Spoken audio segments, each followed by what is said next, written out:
Hey everyone, so let's begin with another topic of discussion and today we'll be discussing about the Parkinson's disease. Parkinson's disease का topic है, it will be covered in 2 videos. तो आज हम discuss करेंगे about the normal anatomy, all the etiology, physiology part of the Parkinson's disease, and then we'll move towards the pathological signs, symptoms, medicinal part, and finally in the next video we'll be covering about the pharmacotherapy of the Parkinson's disease. मतलब next topic के अंदर हम drugs का discussion करने वाले हैं. आज के टॉपिक में हम सिर्फ समझने वाले हैं कि व्हाट इज़ पार्किंसंस डिजीज़, हम उसको डायग्नोस कैसे करते हैं. This is how we are going to proceed with the topic, right. तो चलो बिना टाइम वेस्ट करते हुए पार्किंसंस को पढ़ते हैं, right. There is a term which is called as parkinsonism. तो सबसे पहले हमें ये पता होना चाहिए कि हमें मतलब क्या होता है पार्किंसंस डिजीज़ का और पार्किंसोनिज्म का, and how they are different और they are same. We should know about that, right. अब मैं यहाँ पर ये बोल रही हूँ, जो पार्किंसोनिज्म होता है ये एक सिंड्रोम होता है जिसमें 3 कैरेक्टरिस्टिक चीज़ें होती हैं. एक तो वहाँ पर आपको रिजिडिटी मिलेगी, ट्रेमर्स मिलेंगे, और थर्ड चीज़ मिलेगी आपको poverty of movement. Poverty of movement का मतलब कि पेशेंट उतना अच्छे से मूव नहीं कर पाएगा. उसके अलावा रिजिडिटी का मतलब उसकी जो मसल टोन है वो इंक्रीज हो जाएगी. ट्रेमर्स का बेसिक मतलब कि हाथ कांपना, ठीक है. अब इस पेशेंट के अंदर स्पेसिफिकली हमें ये 3 फीचर्स मिलने वाले हैं. But many neurological diseases can produce similar features. तो मतलब बहुत सारी ऐसी डिजीजेस हैं जिसमें हमें बिल्कुल सेम ऐसे फीचर्स मिल सकते हैं. जैसे कौन कौन सी? एक उसमें से सबसे पहली होती है पार्किंसंस डिजीज़, जिसका कॉज बेसिकली इडियोपैथिक है. देन पोस्ट स्ट्रोक पेशेंट्स में भी ऐसे हमें मिल सकता है. वायरल इन्फेक्शंस में सेरिब्रल इस्चीमिया, विल्सन्स डिजीज़, इन सारी चीज़ों के अंदर भी हमें पार्किंसोनियन फीचर्स मिल सकते हैं, ठीक है. तो now we'll move towards what is PD या फिर पार्किंसंस डिजीज़. पीडी एक स्पेसिफिक न्यूरो डिजेनरेटिव डिसऑर्डर है. तो हमारे लिए यहाँ पर ये इंपॉर्टेंट है याद रखना और समझना कि ये न्यूरो डिजेनरेटिव डिसऑर्डर है. यहाँ पर क्या हुआ है, किस लेवल पर डिजेनरेशन हुआ है? न्यूरॉन्स का डिजेनरेशन हुआ है eight the level of substantia Niagara parse compacta. तो SNPC के लेवल पे हमको डिजेनरेशन देखने को मिल रहा है और नाइग्रोस्ट्राइटल ट्रैक्ट पे भी हमें डिजेनरेशन देखने को मिल रहा है. अब वहाँ पर किस चीज़ की कमी की वजह से डिजेनरेशन हो रहा है? There is basically a deficiency of dopamine, right. तो डोपामिन की डेफिशिएंसी हो जाएगी. तो सबसे इम्पॉर्टेंट जो न्यूरोट्रांसमीटर हमारे लिए यहाँ पर पार्किंसंस में इम्पॉर्टेंट है वो है डोपामिन, राइट. तो ये सबसे पहले ढूंढा किसने? जेम्स पार्किंसन ने इस डिसऑर्डर को ढूंढा और उन्हीं के नाम के ऊपर इस बीमारी का नाम पड़ा है विच इज़ पार्किंसंस डिजीज़. और उन्होंने उसको एक और टर्म दी थी which was called as paralysis agitans या फिर शेकिंग पैल्सी, ठीक है. एक और करेक्टरिस्टिक फीचर है जो पार्किंसंस डिजीज़ का है. अगर आप MCQ सॉल्व करोगे तो कभी कभी ये क्वेश्चन भी आपको पूछा जा सकता है, which is accumulation of the Lewy bodies, right. तो ये बहुत डिफरेंट होता है in comparison to the Alzheimer's disease. अच्छा, जो पार्किंसंस डिजीज़ है वो भी एल्डरली की ही डिजीज़ या फिर ओल्ड एज की ही डिजीज़ है, और Alzheimer's is also an old age disease. But दोनों के अंदर न्यूरोट्रांसमीटर्स डिफरेंट हैं. जो अल्जाइमर्स डिजीज़ होता है वो हम आगे कभी डिस्कस करेंगे, उसमें एसिटाइल कोलिन इन्वॉल्व होता है. जबकि जो पार्किंसंस डिजीज़ के बारे में आज हम बात कर रहे हैं उसमें डोपामिन की कमी हो जाती है, ठीक है. और स्पेसिफिकली जो पार्किंसंस डिजीज़ है उसके अंदर हमें एक और चीज़ देखने को मिल सकती है which is the presence of the Lewy bodies, right. Parkinson's disease का पेशेंट है वो हो क्यों रहा है, उसमें कॉज क्या है? तो बेसिक कॉज उसके अंदर ये होता है कि this is due to degenerative changes होने लगे हैं, क्योंकि या तो वहाँ पर ऑक्सीडेटिव स्ट्रेस बढ़ गया है या वहाँ पर एक्साइटोटॉक्सिसिटी हो गई है. एक्साइटोटॉक्सिसिटी का क्या मतलब है? एक्साइटेटरी न्यूरोट्रांसमीटर का ज़्यादा टॉक्सिसिटी हो जाना विच इज़ ग्लूटामेट, राइट. तो उसका बहुत ज़्यादा एक्सेसिव सिक्रीट या एक्सेसिव एक्टिविटी हो जाना, ऑक्सीडेटिव स्ट्रेस हो जाना, एपोप्टोसिस हो जाना. तो ये सारी चीज़ें हैं जिसकी कॉज जो may be these are may be हो सकता है इसकी वजह से पार्किंसंस हो गया हो. अच्छा, ये एक बहुत डिसेबलिंग डिजीज़ है और इसमें पेशेंट अपनी डेली रूटीन की एक्टिविटी नहीं कर पाता. जैसे कुछ भी उसको लिखना है तो वो लिख नहीं पाएगा, उसको शेव करनी है, खाना खाना है तो उसके खाना खाते टाइम भी उसके हाथ कांपेंगे.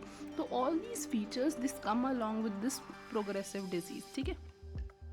अगर हम यहाँ पर सिम्टम्स की बात कर ही रहे हैं तो हम इसको स्पेसिफिकली ऐसे बात कर लेते हैं कि क्योंकि ये पेशेंट हमारे पास OPD में आएगा और हमें इसका डायग्नोसिस बनाना है। पहली बात तो ये है कि ये जो डिज़ीज़ है it is present above the age of 70 years, ठीक है। तो हमारे पास यंग पेशेंट नहीं आ रहा है, अनलेस कोई फेमिलियल इन्वॉल्वमेंट ना हो तो हो सकता है 55-60 पे आपको ऐसा कोई पेशेंट मिल जाए। दूसरी चीज़ ये है कि पेशेंट का जो डिज़ीज़ प्रोग्रेशन है वो धीरे धीरे होता है, एंड जब वो स्टार्टिंग के अंदर मान लो वो पेशेंट आपके पास 60 ईयर्स पे आया तो वो आपको सिर्फ ये कंप्लेंट देगा कि मुझे नींद नहीं आती है, मुझे मूड चेंजेस हो रहे हैं, ईटिंग डिसेबिलिटी हो रही है, तो बस उतना बताएगा। बट वो कहीं से भी आपको पीडी के सिम्टम्स जैसा रिकॉग्नाइज नहीं हो पाता है। More than 70 years of age के अंदर ऐसा होता है कि पेशेंट के अंदर जो सिम्टम्स होते हैं वो प्रोमिनेंट आने लग जाते हैं, है ना। अभी हमने एक ट्रायड के बारे में डिस्कस करा कि जो इसका कैरेक्टरिस्टिक फीचर्स हमें मिल सकते हैं। First is bradykinesia, second is tremors देखने को मिलता है, एंड थर्ड इज़ रिजिडिटी। तो ये जो सिम्टम्स हैं ये सारे इवेंचुअली डेवलप होंगे, बट जब तक ये अपीयर होते हैं तब तक 70% ऑफ द न्यूरोनल डैमेज हो चुका होता है, ठीक है। अगर वहाँ पर 70% न्यूरॉन्स का डैमेज ही हो गया है तो फिर वहाँ पर हमारे लिए चीज़ों को ठीक करना उतना ही इम्पॉसिबल हो जाता है, ठीक है, क्योंकि ये एक न्यूरो डिजेनरेटिव डिजीज़ है। तो आप कहीं से भी डिजेनरेशन रोक नहीं सकते हो। तो अभी भी ऐसी कोई दवाई नहीं बनी है जिसने डिजेनरेशन ही रोक दिया हो, हम सिर्फ सिम्टोमेटिक ट्रीटमेंट देते हैं। Now let's move further to another signs and symptoms. Suppose if a patient in the OPD comes to you, or comes to us with the Parkinson's disease, then how you will see the changes and at what level हमको sign symptoms क्या देखने को मिलते हैं, कौन कौन से या कितने। तो यहाँ पर अभी डिस्कस कर लेते हैं, राइट। तो में जो पीडी का पेशेंट है ना, that will come with 2 type of features. First is non motor symptoms मिलेंगे एंड सेकंड इज जो मोटर सिम्टम्स मिलेंगे।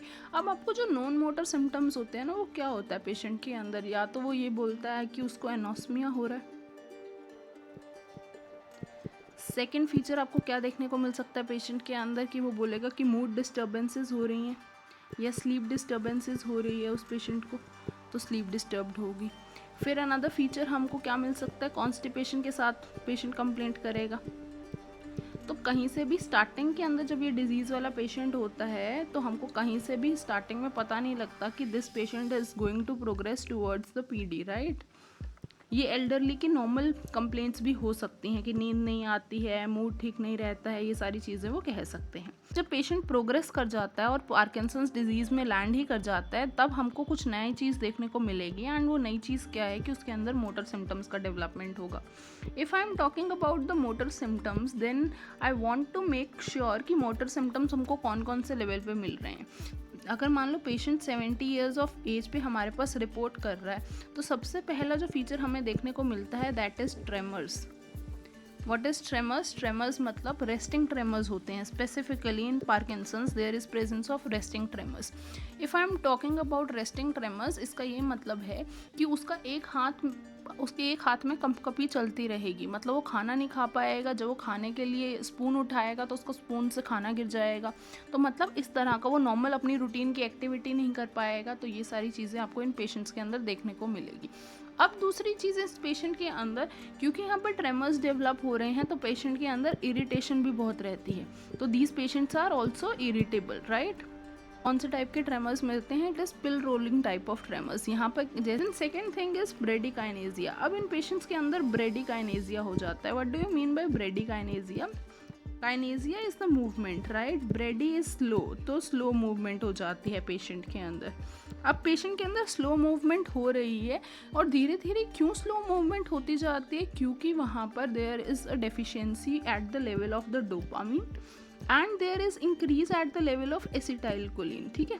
अब ये ऐसा क्यों हुआ, मैंने ऐसा क्यों बोला, एक चीज़ हमें यहाँ पर समझनी है। जो ब्रेन के लेवल पे 2 तरह के न्यूरोट्रांसमीटर हमें मिलने वाले हैं, one is dopamine, another is acetylcholine. तो दोनों ऑलमोस्ट इक्वल अमाउंट में होते हैं, 50% एंड 50%। बट यहाँ पर क्या होने वाला है, क्योंकि हम बोल रहे हैं there is deficiency of dopamine in Parkinson's disease, तो अगर यहाँ पर मैं डेफिशिएंसी कर रही हूँ but there is comparative deficiency, तो अगर डोपामिन यहाँ कम हुआ तो यहाँ पर एसिटाइलकोलिन बढ़ा हुआ लग रहा है ना, हमको अपने आप बढ़ गया ना, हमने नहीं बढ़ाया।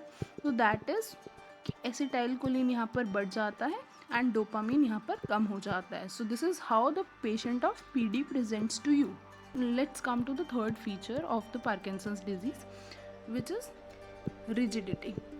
If I am talking about rigidity, it means कि अब वो पेशेंट ये बोलेगा कि उसकी मसल टोन बहुत ज़्यादा इंक्रीज़ हो गई है. क्यों इंक्रीज़ हो गई है? क्योंकि डोपामिन की कमी हो गई है. तो रिजिड हो जाती हैं इनकी सारी मसल्स, तो ये मूवमेंट नहीं कर पाते हैं. मूवमेंट नहीं कर पाते हैं तो मतलब मान लो ये एक पेशेंट है मेरे पास पीडी का, ठीक है, पार्किंसंस डिजीज़ का. नॉर्मली जो ये पेशेंट्स होते हैं वो तो ठीक है. अगर मान लो ये पेशेंट धीरे धीरे आपके पास चल के आ रहा है, पैरों की proximity that is very close to each other, right, तो ये फॉलिंग का बहुत ज़्यादा चांस होता है. दूसरा, इनके जो पोस्चर होता है ना, दैट इज़ लाइक इधर की तरफ bend. So there is a bend at that level. तो यहाँ पर इन पेशेंट्स के अंदर दो चीज़ें और हमें मिलेंगी कि देयर विल बी, आप देख के ही बता दोगे ये पेशेंट के अंदर कि देयर इज़ पोस्चरल इंस्टेबिलिटी. सो कि इनका जो पोस्चर होगा that will be a bending forward posture. तो यहाँ पर ये कैसे प्रेजेंट करने वाले हैं हमारे पास, they will be presenting to us as bending forward posture. इसकी वजह से इनके चांसेस ऑफ फॉल भी इंक्रीज हो जाते हैं, क्योंकि आगे झुक झुक के चलेंगे ये कभी भी आप, और पैर इनके चिपके हुए होते हैं तो कभी भी ये गिर सकते हैं पेशेंट. तो हम इसको एक और नाम देते हैं जो स्पेसिफिक टू पार्किंसंस डिजीज़ होता है, विच इज़ फेस्टिनेटिंग गेट होता है इन पेशेंट्स का. अब इसके अलावा there will be presence of patient hypotension की कंप्लेंट कर सकता है, पोस्टल इंस्टेबिलिटी, फॉलिंग के इंसिडेंसेस हो सकते हैं, रिजिडिटी हमने बात कर ली. Then there will be presence of diarrhoea, constipation along the old age in the patients. तो ये सारे सिम्टम्स हमको पीडी के पेशेंट्स के अंदर देखने को मिल सकते हैं. So by far I think so we are very clear on the aspect of the symptoms, right? So let's move further. हाँ जी, तो चलिए पैथोजेनेसिस पढ़ लेते हैं इस डिजीज़ से रिलेटेड. तो पैथोजेनेसिस के अंदर हमने पहले भी डिस्कस करा है कि देयर इज़ ऑक्सीडेटिव स्ट्रेस हो सकता है, उसकी वजह से हो सकता है डिग्रेडेशन प्रोटीन्स का हो गया हो, या intracellular protein accumulation like Lewy bodies accumulation की वजह से हो सकता है. There can be apoptosis and there can be mitochondrial damage as well. Nothing is very sure about this disease. तो मोस्टली हम इसको एक इडियोपैथिक टाइप ऑफ डिसऑर्डर बोलते हैं. अब इसमें जेनेटिक एबनॉर्मैलिटीज़ भी हमको मिल सकती हैं, but that occurs only in the 10 to 15% of the patients, right. अब आपको जो स्पेसिफिक याद रखना है वो इसमें इंपॉर्टेंट चीज़ क्या है कि जो पार्किंसंस का पेशेंट होता है उसमें म्यूटेशंस कौन सी जीन की मिलती है. So there is presence of alpha synuclein gene. तो this is a very important gene in the Parkinson's disease patient. तो alpha synuclein gene which is present at 4q21 level, और देयर कैन बी डुप्लीकेशन और triplication of this gene. And finally उसकी वजह से क्या होता है इन पेशेंट्स को, जो आप कभी पैथो वाले लोगों से पूछना, if you ever ask the pathologist then they refer Parkinson's disease as synucleinopathy, right. So they refer this as synucleinopathy. कि जो D2 होता है वो इनहिबिटरी होता है, एक्साइटेटरी एसिटाइलकोलिन होता है, ऐसे D1 भी एक्साइटेटरी होता है, ठीक है. अब इन फीचर्स की वजह से क्योंकि वहाँ पर डिप्लीशन हुआ है डोपामीन का, तो there is relative increase at the level of the cholinergic activity. उसकी वजह से हमको ट्रेमर्स मिल रहे हैं. तो tremors are because of acetylcholine, ठीक है. ये हम कभी भी गलती नहीं करेंगे कि एसिटाइलकोलिन की वजह से ट्रेमर्स आ रहे हैं, डोपामीन की कमी की वजह से ट्रेमर्स नहीं आ रहे हैं. जबकि जो डोपामीन की कमी की वजह से वहाँ पर मूवमेंट्स कम हो गई हैं और रिजिडिटी हो गई है. अब हमें ये पता लग गया कि this is idiopathic type of Parkinson's disease या फिर प्राइमरी पार्किंसंस डिजीज. और भी टाइप ऑफ पार्किंसंस डिजीज हो सकती हैं, जैसे हम यहाँ पर बात कर लेते हैं और कौन कौन से टाइप की पार्किंसंस डिजीज हो सकती हैं. एक होती है ऑटोसोमल डोमिनेंट पार्किंसोनिज्म. अब इस पार्किंसोनिज्म के अंदर हमें क्या मिलेगा, mutation eight the level of leucine rich repeat kinase 2, ठीक है. ऐसे ही और पार्किंसोनिज्म या फेमिलियल पार्किंसोनिज्म या जुवेनाइल ऑनसेट पार्किंसोनिज्म हमें मिलता है. तो वहाँ पे भी म्यूटेशन होती है, बट वहाँ पर पार्किन जीन की म्यूटेशन होती है, ठीक है. अब हमने जब एपिडेमियोलॉजी के लेवल पे समझा, तो एपिडेमियोलॉजी में उन्होंने बताया कि जो सिगरेट स्मोकिंग हो गई या फिर कॉफ़ी या एंटी इन्फ्लेमेटरी ड्रग्स जो लोग ज़्यादा लेते हैं, दीज फीचर्स आर प्रोटेक्टिव. तो इससे आप पार्किंसंस डिजीज़ से बचते हैं, ठीक है. दैट डजंट मीन कि हमें ये शुरू कर देना चाहिए, ठीक है. तो these features are overall protective in a particular amount. But जो लोग ऐसा वर्किंग, जो टीचर की तरह काम कर रहे हैं, या जो हेल्थ केयर में इन्वॉल्व हैं, फार्मिंग में इन्वॉल्व हैं, या जिनके अंदर विटामिन डी की डेफिशिएंसी है, those are more prone to the development of the Parkinson's disease, उनके अंदर चांसेस हायर हैं. फिर हमने इवेंचुअली देखा कि कुछ एनवायरनमेंट के पोल्यूटेंट्स भी हैं जिसकी वजह से हमें पार्किंसंस डिजीज देखने को मिल सकता है. अब वो कौन कौन से पोल्यूटेंट्स हैं? दिस इज MPTP, जो बहुत इंपॉर्टेंट है हमें याद रखना और समझना कि MPTP क्या है. MPTP is methyl phenyl tetrahydropyridine. It gets converted into a toxic metabolite which is MPP ion, right? So by far we have discussed all about the Parkinson's disease कि क्या साइन सिम्टम्स के साथ present होगा patient, और हम कैसे diagnosis बना रहे हैं उन पेशेंट्स का, क्या पैथोजेनेसिस की वजह से पार्किंसंस डिजीज़ हो सकती है. हमने यहाँ पर एक और चीज़ की बात कर लेते हैं सिम्टम्स के अंदर ही, कि यहाँ आप इन पेशेंट्स को बोलते हो कि यू हैव टू राइट, या आप इनको पेपर देते हो, तो पहली बात तो इनकी जो मसल टोन है, रिजिडिटी इतनी है कि कुछ लिख नहीं पाएंगे. इवेंचुअली अगर ये कोशिश करते हैं कुछ पेन कॉपी लेके लिखने की, तो जब इनसे स्टार्ट कराते हो लिखवाना तो ये बड़ा बड़ा लिख रहे होते हैं. इवेंचुअली उस लाइन के ख़त्म होते तक ये छोटे छोटे अक्षर में लिखने लग जाते हैं. So this is called as micrographia. ठीक है, हमको क्या फीचर मिलता है इन पेशेंट्स के अंदर? माइक्रोग्राफिया, कि आप स्टार्ट बड़े बड़े से करा रहे हो, इवेंचुअली इतना छोटा छोटा हो जाएगा और बाद में कुछ समझ ही नहीं आएगा. So this is how they move. और क्या हमको मिल सकता है इन पेशेंट्स के अंदर इवेंचुअली, क्योंकि ये इतना सब चल रहा होता है और they are very irritable and they can't do and they are helpless to ना. So they have that faces which is mask like faces which is expressionless face. तो ये बहुत ऐसे स्ट्रेट से आपको बहुत ऐसा स्ट्रेट फेस होता है इनका. तो वो वाला जो फेस होता है उसको हम बोलते हैं कि these have mask like faces. ठीक है. दूसरा, आप इन पेशेंट्स के अंदर बहुत ज़्यादा इवेंचुअली ऑब्जर्व करोगे कि they have so much of depression. तो इन पेशेंट्स में हमें डिप्रेशन भी देखने को मिलता है. This is also common in these patients, right. तो अब एक बार ये समझ लेते हैं कि दिक्कत कहाँ पर हुई है, किस लेवल पे हुई. ठीक है, हमने बोला कि जो सब्सटेंशिया नाइग्रा पास कॉम्पैक्ट है उसके लेवल पे डैमेज हुआ. अब यहाँ पर मैं एक डायग्राम दिखा रही हूँ आपको. उस डायग्राम के हिसाब से जो सब्सटेंशिया नाइग्रा है वो क्या करता है, वो डोपामिन को रिलीज़ करेगा और कॉर्पस स्ट्राइटम के अंदर एसिटाइलकोलिन है और वहाँ पर ये देगा. उसकी वजह से क्या होता है कि हमारे पास जो गाबा है वो एक्ट करता है. ठीक है, this is how this is normally acting. But because in the patients of Parkinson's disease there is this damage, या there is degeneration of the dopamine.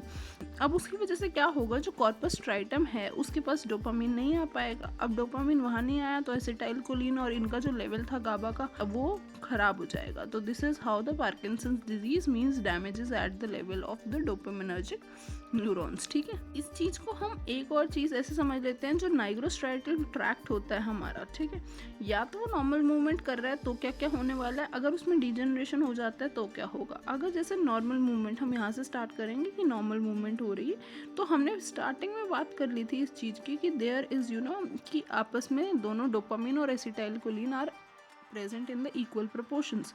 जबकि जो डोपामिन का एक्शन होता है वो इनहिबिटरी होता है, एसिटाइलकोलिन का एक्शन क्या होता है, एक्साइटेटरी होता है.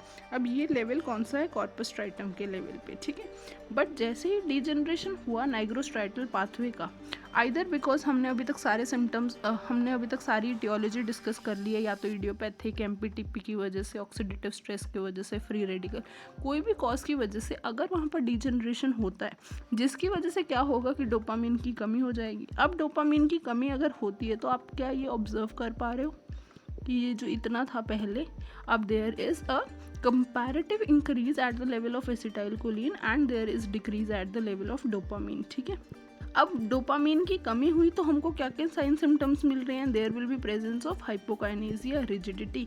बट जबकि एसिटाइलकोलिन ज़्यादा हुआ तो हमको ट्रेमर्स और सेकेंडरी सिम्टम्स पेशेंट के अंदर देखने को मिलेंगे. ठीक है, we'll further discuss about the drugs but not now, right.